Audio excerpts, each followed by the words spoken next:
1967. Second year high school ako doon. Niregaluhan ako ng aking uncle na taga Kawayan, Ilocos Sur ng San Pedro ng Waldo. Doon ho na ako nag-umpisa. Okay? Ito kanina ang sinasabi ko kanina nung bago mag-interview tayo na yung eye sign yung tawagin, no? Ito, kailangan parehong-parehong kulay ng left or right. Left and red eye. Right eye. Pareho-pareho dapat ang kulay niyan.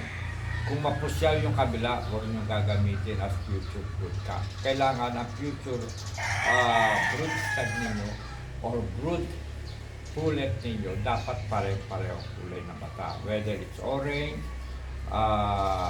red, or yellow, dapat pareho-pareho kulay. Kasi ang mata, reflection niya ng health ng manok. Lalo na if we are talking of inbred materials. Kailangan yan, kung minsan pag nag-i-inbred ka, nagkakaroon ng defects ang internal organ. Now that will be reflected on the eye. At saka yung prepotency ng isang manok minsan nakikita rin sa mata. Kaya kailangan pareho-pareho kulay niyan. Left and right eye, pareho-pareho kulay. Ngayon, ito yung sinasabi ko na korte na dapat sa manok. Para sa akin, ito ang opinion ko na magandang korte na manok. Parang, may dulawit ang pityo, malaman, mahaba. Okay? Malaman, mahaba. So, sikil will long, deep and long, tapos mahaba ang kanyang picture, okay? Tapos ito yung sinasabi ko naman, pagdating sa mga pagpili, pagka maganda yung hitch ng manok, kailangan walang resistance. Pagka ginaganyan mo, walang malambot lang, like this. Ito, walang resistance. So, miski ganyan mo, walang resistance. Ganun mo, push it backward, walang resistance. Malambot. Tapos ganyanin mo, malambot, walang resistance.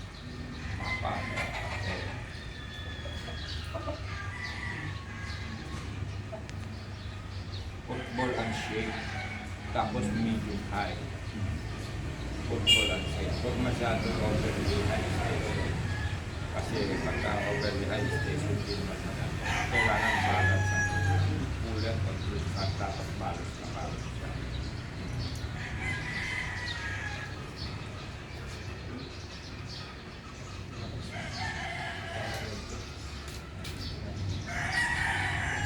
Tapos makikita niyo yung manok na ito, wala siyang sign. Pagka nag-i-inbred kayo, kasi ang sign nun, dalawang bagay ang mangyayari sa inyo, gigantism at saka dwarfism.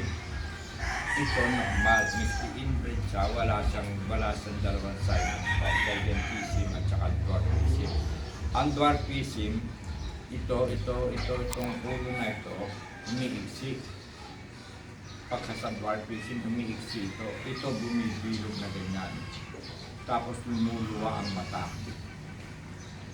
Tignan nyo yung mga mga bantam na manok, gano'n yan. Ganyan din yan, maliit ng maliit pagka dwarfism.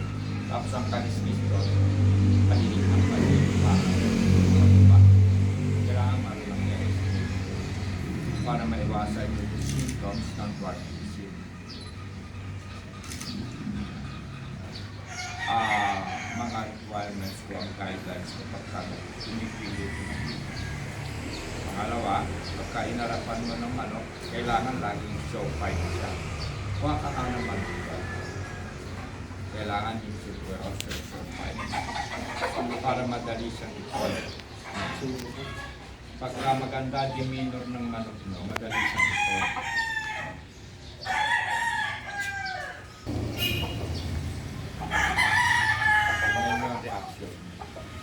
Tingnan nyo reaction. Tingnan nyo reaction. Pagka gumagawa ng manok, intelligence. Well-focused siya at saka intelligent.